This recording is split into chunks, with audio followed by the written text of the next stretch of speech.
When we started writing our thoughts down on paper, it opened up endless possibilities. Ideas could grow beyond the borders of the mind, and it changed the world. Somewhere along the way, we lost touch with paper, distracted by devices made for every purpose except for thinking and focus. On edge, waiting for the next notification. But what if new technology didn't pull us away from paper, but brought us closer to it? Listen. That's not paper. It's the sound of the new Remarkable Paper Pro, rewriting the future. A paper tablet with a true color ink display, gentle reading light, and unheard of tactility. With digital features for taking notes, thinking, and organizing, without any distractions. Paper is about to change the world again.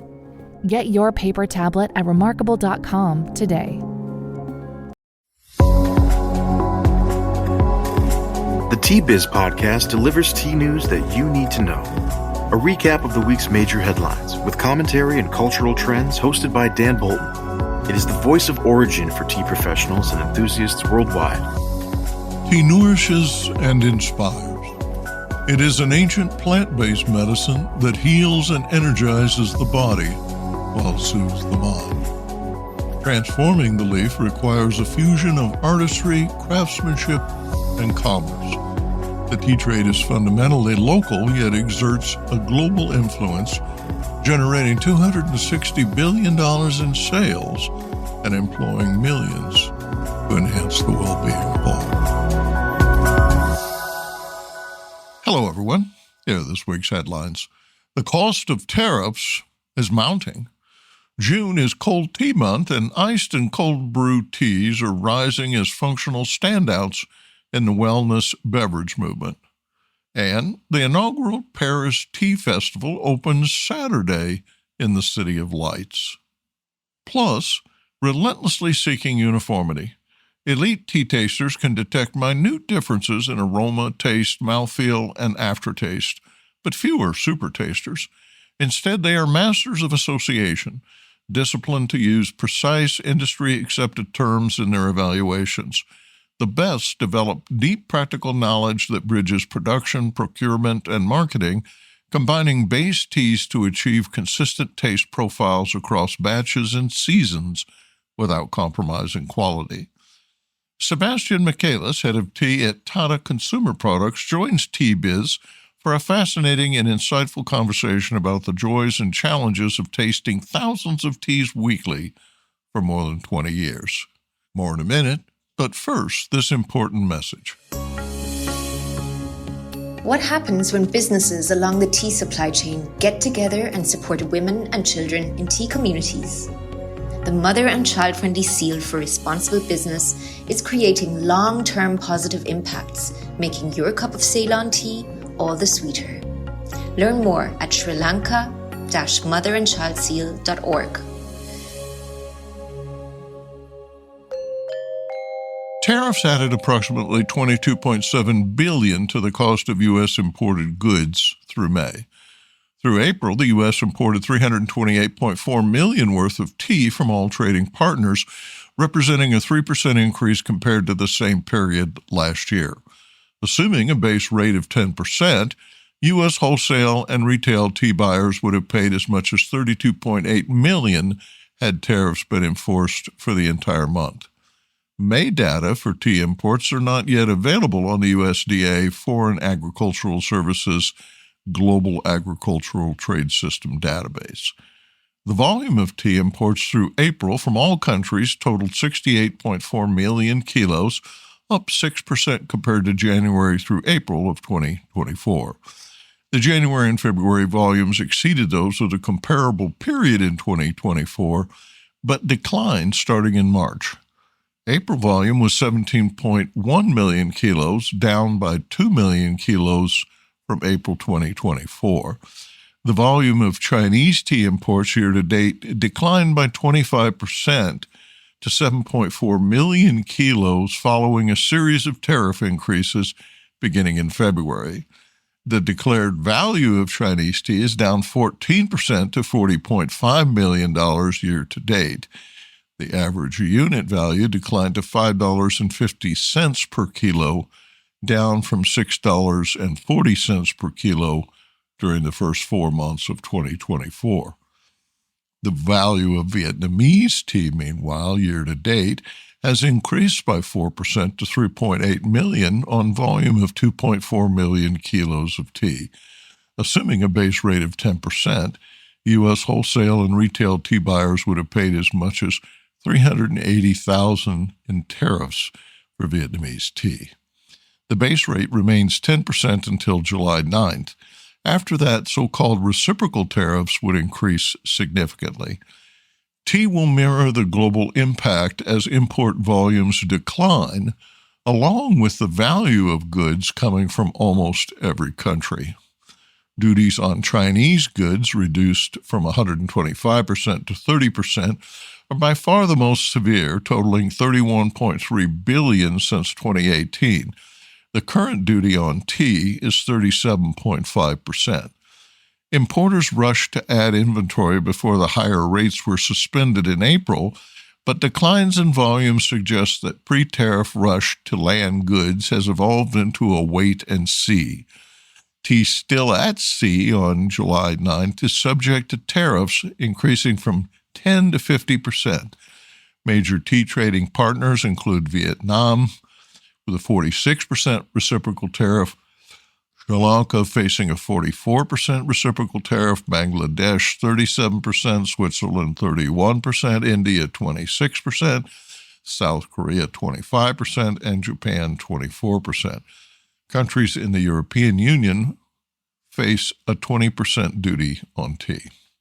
Tim Smith, a veteran tea retailer in Omaha, Nebraska, writes, quote, "We are already seeing product shortages in the market as importers have cut back or eliminated shipments until more clarity is provided. The longer this goes on, the more impact will be noted in the supply chain. Extended effects may deeply impact holiday sales if there are lags in shipments arriving," end quote. The Trump administration predicted trading partners would sign 90 bilateral trade agreements in 90 days, but thus far only the UK has negotiated a contract. This may result in the further postponement of the enforcement of reciprocal rates on July 9th.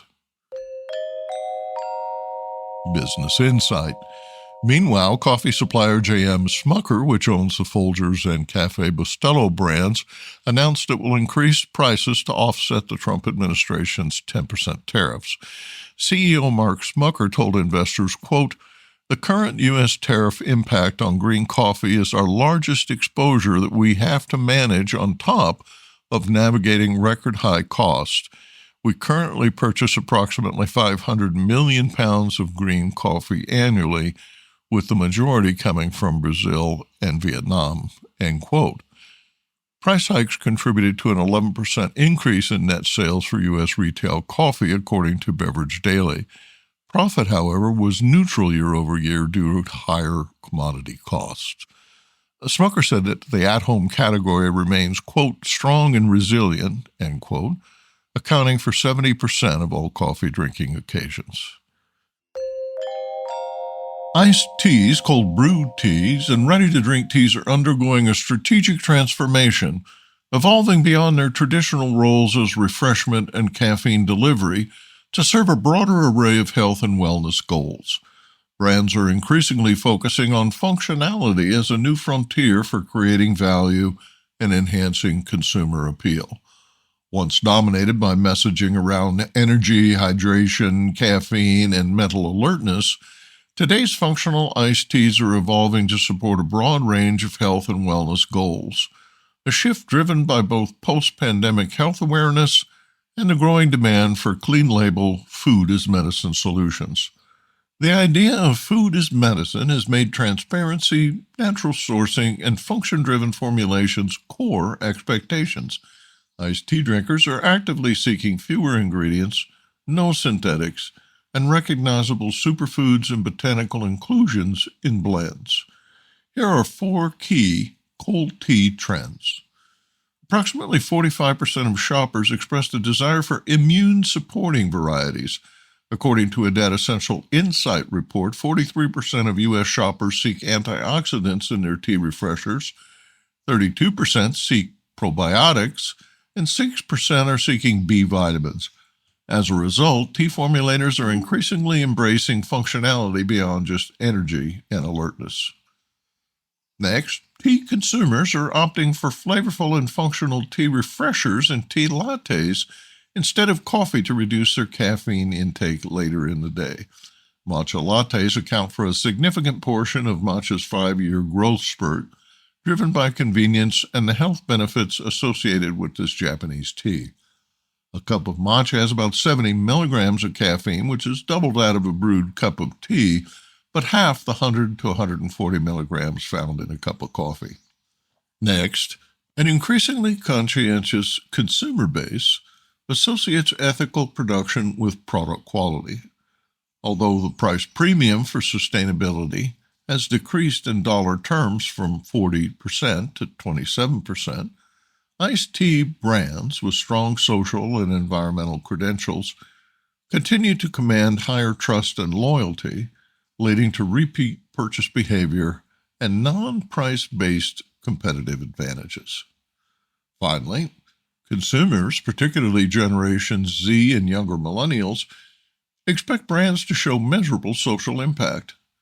This encompasses support for smallholder farmers, living wages, community reinvestment, and carbon offset initiatives. Marketing emphasizes its support for sustainable farming practices and water stewardship in sourcing regions. Business Insight. Read the full report on iced tea, cold-brewed tea, and the fast-growing refrigerated tea segment, as well as ready-to-drink tea sold in cans and bottles, in the summer 2025 issue of Tea Journey magazine. Visit www.teajourney.pub. The inaugural 2-day Paris Tea Festival this weekend, June 14th, 15th, offers an expansive program of immersive experiences, including tastings, tours, and demonstrations, as well as sessions on growing tea and stagings of cultural tea preparation rituals, alongside conference sessions and workshops. Events take place in several locations, including tea gardens in Paris and in Bigorre, France, on Saturday, June 14th. On Sunday, from 10 a.m. to 6 p.m., the exhibit hall and conference sessions will be held at the Maison International University campus. The event showcases 40 tea houses, primarily located in France. Major sponsors include Brita France, Solidarité, and Tea Magazine. Supporting partners including AVPA and Myosha in the Netherlands and Tea Journey magazine. There are 50 exhibitors and 20 scheduled events.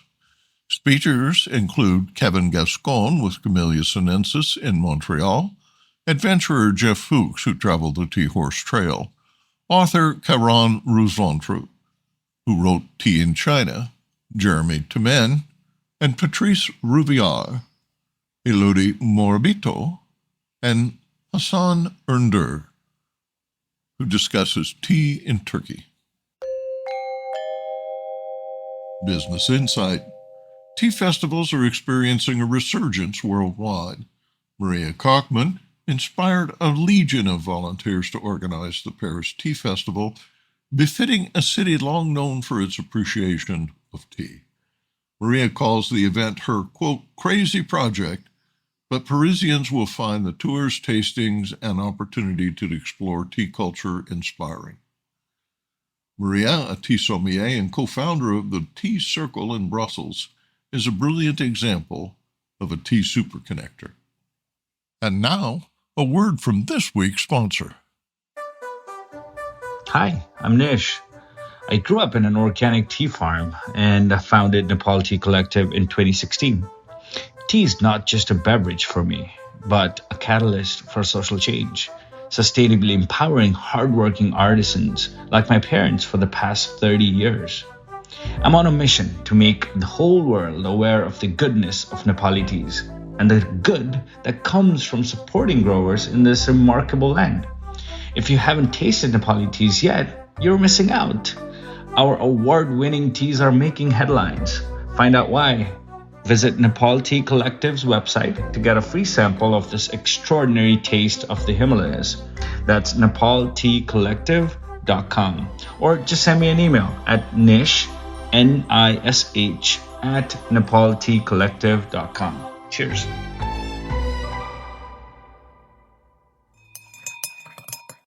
Elite tea tasters can detect minute differences in aroma, taste, mouthfeel, and aftertaste, but few are supertasters.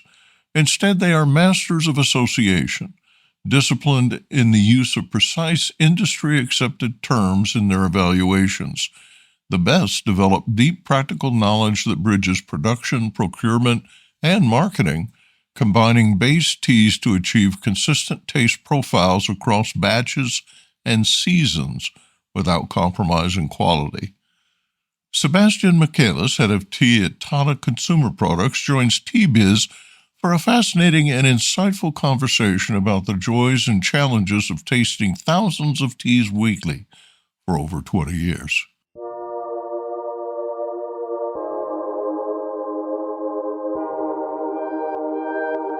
Sebastian Michaelis is head of tea for the international division of Tata Consumer Products.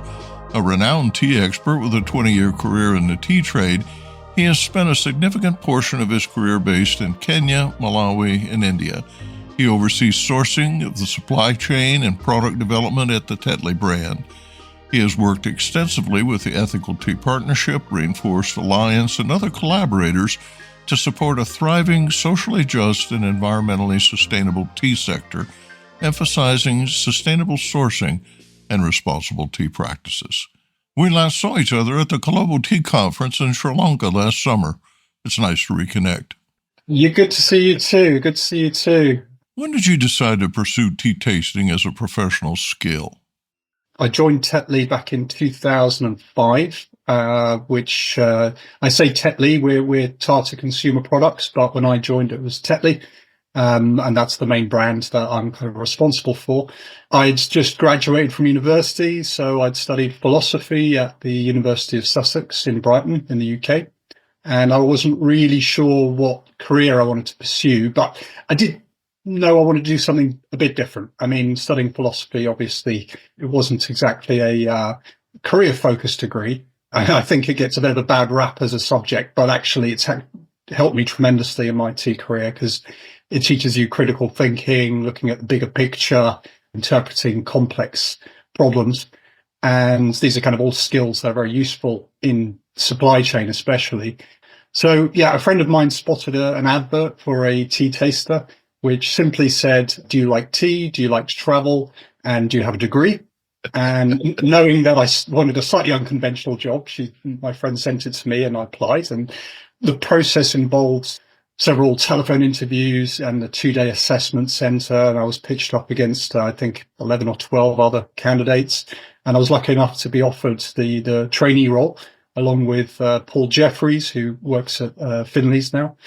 And the trainee scheme, it requires you to taste hundreds of teas every week to build up your palate, learning the ropes of buying and blending, spending about a year abroad in different tea origins, visiting tea estates, going to the auction. And it takes about 5-6 years typically to graduate. I feel enormously privileged that I managed to secure the role. I think it's the best training for a tea taster in the world. I'm sure there'll be others who contest it, but you'll find ex-Tetley people in tea companies around the world because of the intense training and exposure to different types of teas, because obviously a large part of our portfolio is tea bag, the CTC teas, but we have so many different products around the world, which is everything from a tea bag tea to your more artisanal loose leaf type teas. So we get exposure to everything, which is wonderful. It's the best part of the job. Interestingly, they were not looking for super tasters. Why is that? In fact, the only physical constraint, which was part of the interview process, was I actually had to do a color blindness test. And there was, in fact, one person on our panel of candidates who sadly was colorblind and wasn't aware of that constraint because the visual is so important. Anyone can taste. ultimately you have to have some sort of physical ability. In fact, you don't even, as you say, don't have to be a super taster in the sense of the number of taste buds you have. And actually, I've read in certain papers that being a super taster can be sometimes a hindrance because you're having too much stimulation. And what tasting is about is association. It's a language. Ultimately, it's about being able to put a word to a particular sensation that you're getting, in the same way that with vision you're able to identify colors, and someone who studies maps, they can spot things better, or people who go foraging for mushrooms, they can pick it out better because they train their brain that particular way. So it's about experience, and that's what I was privileged to have within Tetley. Is I was tasting, I still do, but when I first started tasting hundreds of teas a day, and your brain just slowly tunes in to the language being used by the expert taster, and over time you learn that vocabulary. You just need to taste a lot of tea, which I don't mind. It's good fun.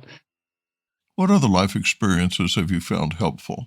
I've traveled quite a lot, and I think a large part of the role being a buyer as well is being adaptable to different cultures. It's a relationship business. It's a business which knowing the producer, knowing the circumstances on the ground makes such a big difference, and being able to empathize with challenges.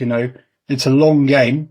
People stay in tea for decades, so you have to build those relationships in order to be able to really get the right teas that you need, obviously at the right price and whatever else.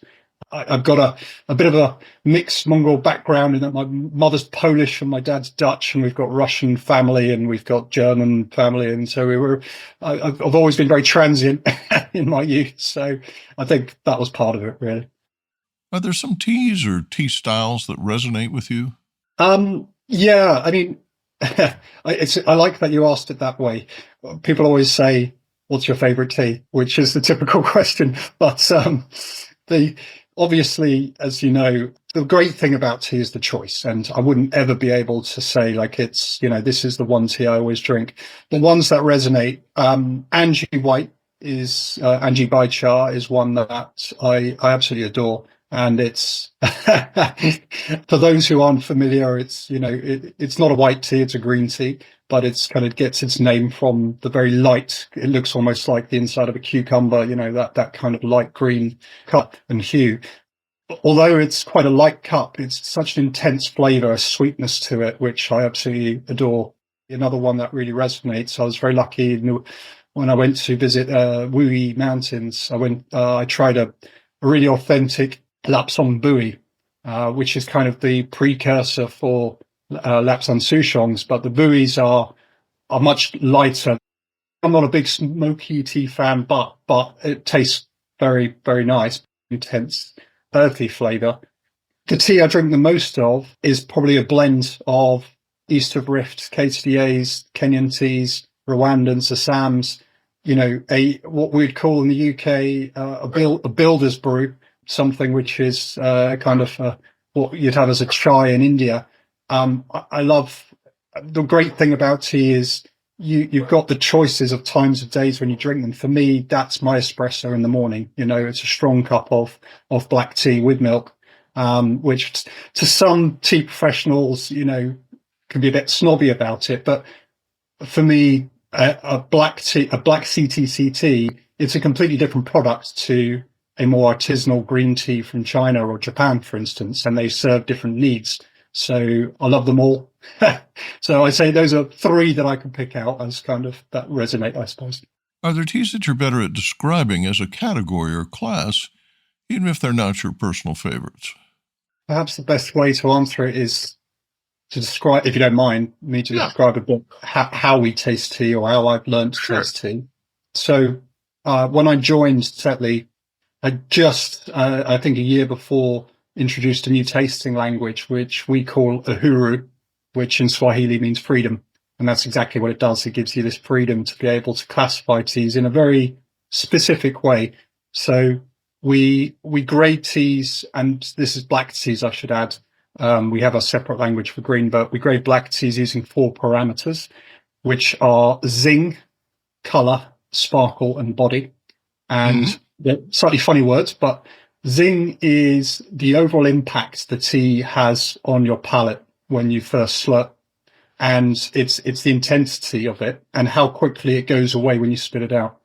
And the way that I try and describe it is you can get quite a low quality tea, or low zing tea as we would classify it, and brew it very strong, but it would still be low zing. I won't name any names just not to offend any countries, but a high zing tea, a high grown Rwandan tea, for instance, that flavor lasts and it stays there for a long time. A lot of our consumers drink with milk because we do a lot of blends for the UK and for Canada, the US, and Middle East as well. It's anything from the very reds, purplish reds, which you can get from Malawi, up through your oranges and yellows, very yellows. And color is important for us because a lot of our consumers like a strong cup of tea, and color in the liquor is kind of what denotes how much it's brewed. Mm-hmm. And then we have sparkle, which is the purity of that color. So the way to think about it is you can imagine a brand new red car that's come out of the shop floor. It sparkles, it's kind of brand new, versus one that's been on the dusty road for a few weeks. It's the dullness versus brightness, really, of the liquor, which you kind of look at and you can see it on the rim where the tea meets the crockery. You can see the kind of purity of color, and obviously higher sparkle teas tends to be better zing. They tend to be better quality. And the fourth parameter is body, which self-explanatory is the thickness, the viscosity of the tea, which for us brings out roundness in the cup. So we grade teas on those four parameters on a scale of anywhere between 1 to 40. So we can very precisely put a number to it, which what that enables us to do is, it's quite simple in a way. If you have a tea which is a 10 for color and another which is 30 for color, and you blend them 50-50, then the result will be a 20 for color. So this enables us to be able to not only classify teas very precisely, but also speak the language with everyone who knows this language. So we have an office in Kenya and Malawi, and we have a shorthand for our different components, as we call them. So I could say to our office that the 4FY44BRA was a bit dull, and then they'll know what that means, and then they can adjust what teas are being purchased, that sort of thing. So your objective is consistency, right?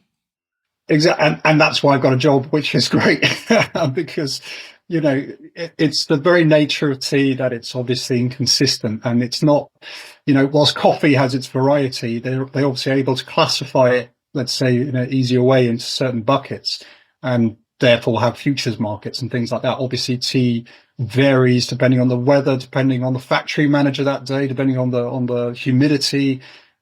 I think the language serves two purposes. One, it's to get the best out of the teas that we're putting into a blend. So we buy the Assam teas for the body, for the gutsiness, for the maltiness. We buy the Kenyan teas for the hardness, for that slight astringency that can lift the blend. So it's about getting the best out of the different origins, which that language allows us to do.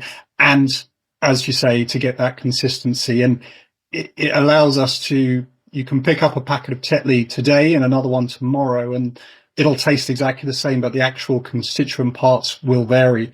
Not hugely, obviously, but within a certain parameter. So yeah, that's really the role, is the consumer has an expectation of the brand, and we're trying to make sure that they feel like, yeah, it's always the same. It's the consumers who are inconsistent, right? It's a quandary for us in a way, because you're absolutely right. People want, they drink their tea in different ways, and there'll be some people who put a tea bag in water for 10 seconds and throw it out. Others who go for more artisanal teas. Everyone's got their tastes, and, we're not there to tell them what is right or wrong. We're there to serve kind of how they brew their tea. The trouble is, though, when you talk to consumers and you try and do consumer research and say, do you prefer that one or that one or that one? Right. And obviously a lot of it can be nuanced. It's very hard for people to articulate it because they're not used to the language. They're not used to identifying it in the same way a tea taster would. So trying to hone down to what a consumer actually likes, not impossible, but actually very challenging. But they know what they like, and if there's a change, they notice change. And that's, again, our senses are built around that. It's about noticing What's moved, what's different. They don't know why it's wrong or what's happened, but they know something's not quite right, and that's why we have to protect kind of the blend. I'm sure our listeners found this very helpful.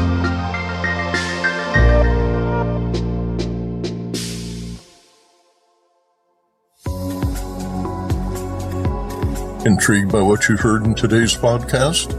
Would you like to learn more from our global network of Tea Biz journalists and tea experts?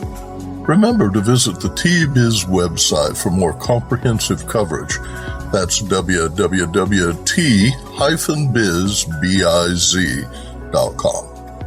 Thanks for listening. Farewell till next week.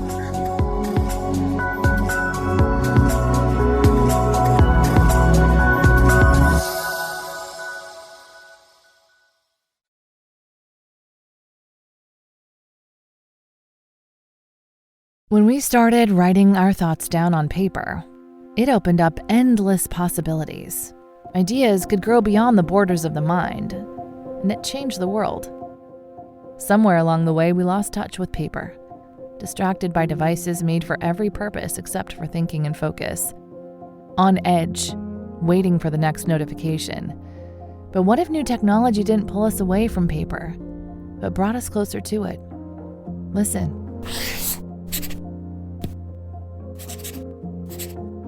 That's not paper. It's the sound of the new Remarkable Paper Pro, rewriting the future. A paper tablet with a true color ink display, gentle reading light, and unheard of tactility. With digital features for taking notes, thinking, and organizing, without any distractions.